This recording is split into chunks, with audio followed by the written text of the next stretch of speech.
everyone, it's Beth again, your friendly neighborhood tour guide, and I am still up here at the north end of the park. I figured I'd show you another one of the interesting things that a lot of even New Yorkers aren't too familiar with, so I'm on the way there. But meanwhile, I'm in what's considered the North Woods, which is only just across the Park Drive from the Harlem Mirror, which is where I was in my past video. So I'll turn around again and I am going to take you guys to a really cool spot that actually predates the creation of the park.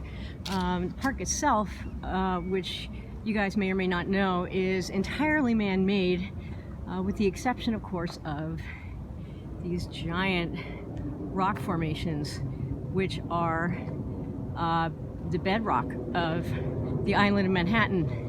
It's called Manhattan mica schist, and this is everything that sits on this island. Basically, either sits on the rock itself or on soil on top of the rock. So it was quite a feat for this park to be created, because there was a lot of soil and trees and all sorts of other things that needed to be brought in the formation and creation of Central Park, which again was designed by Calvert Vaux and Frederick Law Olmsted. So, walking through here, you can see it looks pretty darn remote up here, and it is actually. A lot of New Yorkers don't really come up this way. I didn't even come up this way, and I've been living here in the city for many decades. I didn't come up here until I started bird watching and then volunteering for the Conservancy, Central Park Conservancy, let's say. So I'm walking on the path now. You might see it peeking out behind the trees, but there is a masonry structure here that will show up in a second that is called the Block House. And this was built for the purposes of defending the city against the British during the War of 1812.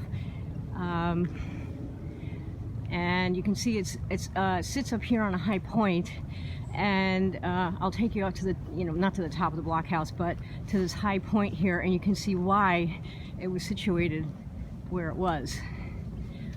This thing was, this and other block houses around the northern end of the city, or let's say northern parts of the city, were created kind of hastily, and they were done, the work was done by, a variety of people who weren't fighting. So there were students, there were what other, like just people, sort of general workers who volunteered their time, or maybe just were requested to build this thing. So you can see it's not particularly gracefully created, but it served its purpose. Here's the flagpole at the top, and when we get to the top here, you can see why it is here. You can already kind of see it. You can see the buildings in the distance. We're on a fairly high point. We're not in the highest point of the park. That would be Summit Rock, which is further south in the park, but we're high up enough so that all of these buildings on the outside of the park here, which is the northern boundary, is 110th Street. These buildings were not here. This was a plain. You could have seen you from here, and from the top of the Block House itself. It's so dark. There we go. From up here, they could see miles in the distance, and the thought was the British would sail up through the Long Island Sound, come down through Connecticut, and attack the city from the north. That never happened. So this was built, but not used in the defense of the city. And so here it is. And so we can't go in, but there was a top that was built that cannon were placed just in case, and of course the people looking out to see what was coming. This is the only entrance here. I'll take you to it without falling and breaking my neck.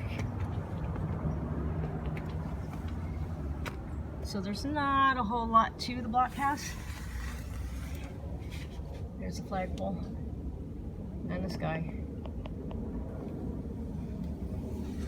Let's see if we can lighten it up a little. Nope, yes, no, okay. So it is locked.